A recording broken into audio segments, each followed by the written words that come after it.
Hello, ka-devotion. Welcome ulit sa ating Green Devotional Podcast kung saan sabay nating hinahayaan ang salita ng Diyos na kausapin ng puso natin. Kung may mga araw na pakiramdam mo, dapat lumapit kay Lord.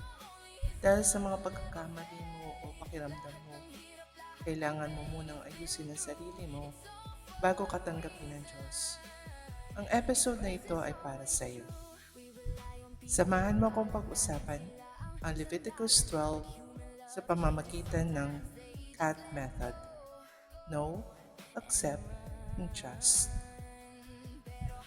Sa Leviticus 12, mababasa natin ang mga batas tungkol sa purification pagkatapos manganak. Sa unang tingin, parang napakalayo nito sa buhay natin ngayon. Pero, ipinapakita nito kung gaano kabanal ang Diyos at kung gaano kaseryoso ang paglapit sa Kanya noong panahon ng lumang tipan. Ang mas magandang balita, dahil kay Jesus, hindi na natin kailangang dumaan sa mga ritual para makalapit sa Diyos. Siya na ang naging sakripisyo para sa atin. Hindi na ritual ang daan, relasyon na. Alam mo, minsan ganito rin tayo. Kapag nagkamali tayo, lumalayo tayo kay Lord. Iniisip natin, siguro hindi muna ako dapat mag-pray. Hindi muna ako magde-devotion. Ayusin ko muna sarili ko. Pero napansin mo ba? Hindi naman tayo ang kayang maglinis sa sarili natin. Ang Diyos ang naglilinis. May mga panahon din sa buhay ko na akala ko kailangan kong maging perfect Christian bago ulit makapaglingkod. Akala ko kapag may kahinaan ako, hindi na ako magagamit ni Lord. Pero, habang lumalalim ang relasyon ko sa Kanya, mas naiintindihan kong hindi niya hinihintay ang pagiging perpekto ko. Ang hinihintay niya ay ang puso kong handang bumalik. Hindi ka tinatawag ng Diyos dahil malinis ka na.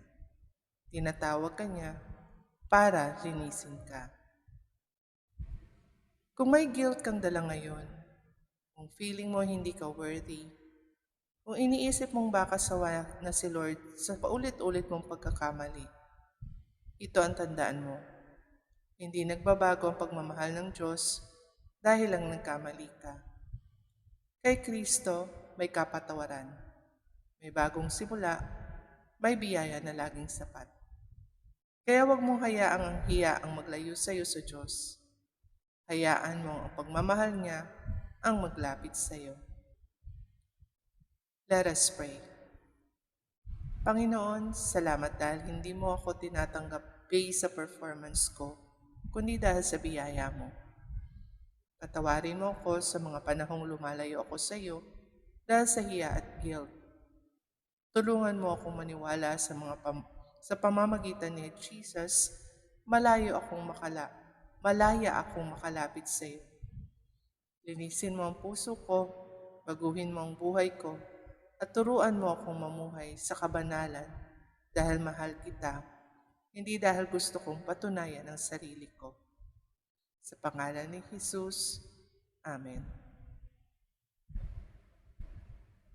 Ang kabanalan ng Diyos ay nagpapakita kung gaano niya pinahahalagahan ang malinis na relasyon sa Kanya.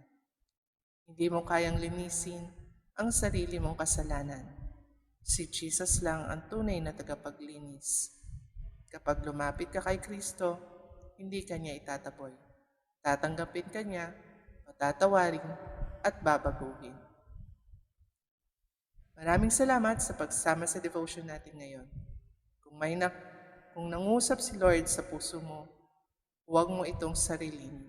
Ibahagi mo rin ito sa isang taong nangangailangan ng paalala na ang biyaya ng Diyos ay mas malaki kaysa sa anumang pagkakamali.